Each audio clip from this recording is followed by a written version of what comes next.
इस वीडियो में हम देखेंगे मल्टी प्रोग्रामिंग विथ फिक्स्ड और डायनामिक पार्टीशन और मेमोरी कंपैक्शन। ये जो fix partition with multi programming है ये एक बार एग्ज़ाम में पूछा जा चुका है, तो स्टार्ट करते हैं। और फिक्स्ड पार्टीशन का मतलब आपको पता ही होगा, जो हम हमारे पीसी में पार्टीशन करते हैं, डिस्क mgmt डिस्क mgmt.msc, ठीक है। यहाँ पे जो हम पार्टीशन करते हैं वो कौन सा पार्टीशन करते हैं, फिक्स्ड पार्टीशन, यानी उतना स्पेस जो है उतने पर्टिकुलर ड्राइव के लिए असाइन हो चुका है। यहाँ पे मेरी 512 GB की SSD थी, उसे मैंने एक 200 GB के पार्टीशन में OS को C ड्राइव को असाइन कर दी, और जो बाकी बची स्पेस थी वो D ड्राइव को असाइन कर दी है, ठीक है। अगर नहीं समझ में आ रहा तो ये ग्राफिकल व्यू है, ठीक है। यहाँ पे मैंने 200 GB का पार्टीशन जो है ऑपरेटिंग सिस्टम यानी C ड्राइव को दिया है, और यहाँ पे बचा हुआ स्पेस जो है उसमें मैं कुछ भी मेरा डेटा स्टोर करता हूँ। तो स्टार्ट करते हैं। फिक्स्ड पार्टीशन का मतलब पता चल गया। यहाँ पे जो है कुछ इस तरह से पार्टीशन किए जाएंगे। Here memory is divided into fixed size partition. Size can be equal और इनइक्वल फॉर डिफरेंट पार्टीशन। यहाँ पे जो है साइज़ जो है हर एक की डिफरेंट है। यहाँ पे 4 और 3 की ज़्यादा है, 1 to 5 की कम है, कुछ इस तरह से। Generally unequal partition are use for better utilization. यहाँ पे जो है अनइक्वल पार्टीशन जो है बेहतर यूटिलाइजेशन के लिए यूज़ होते हैं, क्योंकि जिस प्रोसेस की साइज़ कम होगी वो कम पार्टीशन में जाएगी, और जो प्रोसेस की साइज़ ज़्यादा होगी वो बड़े पार्टीशन में जाएगी। इसके लिए each partition can accommodate exactly one process. यहाँ पे जो भी पार्टीशन है वो कम से कम एक ही प्रोसेस जो है वो कंटेन कर पाएगा। एक पार्टीशन है तो वो एक ही प्रोसेस कंटेन करेगा, और इनकी जो बाउंड्रीज़ है वो मूवेबल नहीं है, यानी ये जो है एक्सटेंड या फिर कम ज़्यादा नहीं होगी। ये जैसे है फिक्स्ड है तो फिक्स्ड ही रहेगी।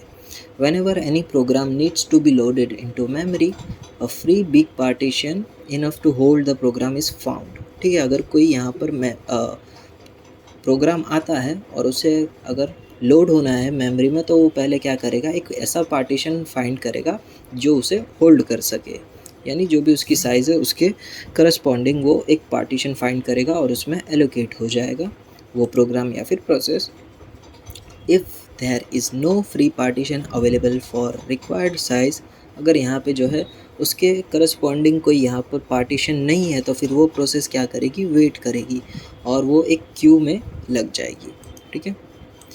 यहाँ पे हमारे पास क्यू मेंटेन करने के लिए दो रास्ते हैं, एक यूजिंग मल्टीपल इनपुट क्यू और दूसरा ठीक है। ये मल्टीपल इनपुट क्यू में क्या होगा, हर एक पार्टीशन के पीछे एक क्यू लगी होगी, उसके पीछे जो भी प्रोसेस साइज़ के अकॉर्डिंग है वो लगी हुई होगी। यहाँ पे हर एक के पीछे जो है ऐसे मल्टीपल इनपुट क्यू होगी। और दूसरा है सिंगल इनपुट क्यू। तो यहाँ पे क्या होगा, ये पांचों पार्टीशन एक पाथ पे जुड़े होंगे और उसके पीछे जो है सभी प्रोसेस जो है पार्टीशन के लिए लाइन में लगी हुई होगी। तो ये दो रास्ते से हम मेंटेन कर सकते हैं क्यू, ओके। अब डायनामिक पार्टीशन देखते हैं। डायनामिक पार्टीशन में क्या होगा, एक पार्टीशन जो है पूरा फ्री है, वो एज इट इज़ ही रहेगा।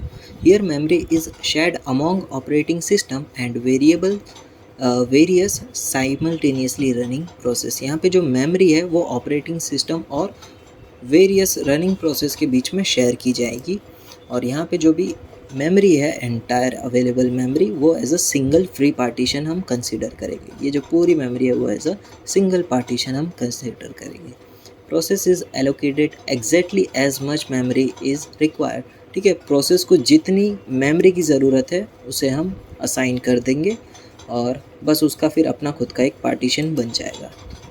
Whenever any process enters in a system, a chunk of free memory big enough to fit the process is found and allocated। ठीक है, यहाँ पे कोई भी प्रोसेस आएगी उसे यहाँ पे अभी तो कोई है नहीं, तो फिर ये पूरा जो है पूरा मेमोरी जो है उसे फ्री मिलेगा। तो वो जितना भी उसे चाहिए होगा वो इतना अपना एलोकेट करके अपना प्रोसेस या फिर प्रोग्राम जो है वो एग्जीक्यूट करेगा।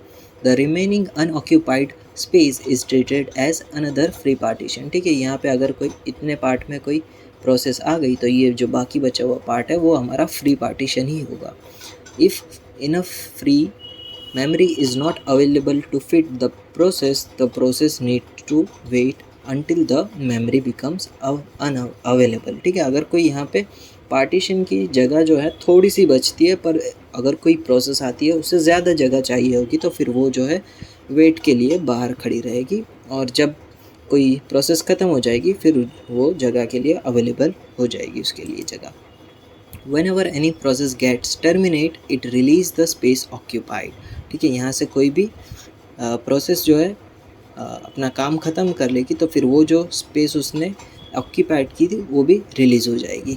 If the release free space is continuous to another free partition, both the free partition are merged together into a single free partition। ठीक है, यहाँ पे एक प्रोसेस जो है उसने अपना एग्जीक्यूशन कंप्लीट करके वो प्रोसेस जो है चली गई और उसकी जो स्पेस है यहाँ पे उतनी खाली हो गई, और उसके बाद जो भी दूसरी प्रोसेस थी इसके ऊपर वो भी चली गई। तो अब ये दोनों की जो फ्री पार्टीशन की साइज़ थी वो भी मर्ज होकर एक सिंगल फ्री पार्टीशन बन जाएगा बड़ा वाला। Okay, better utilization of memory than fixed size partition.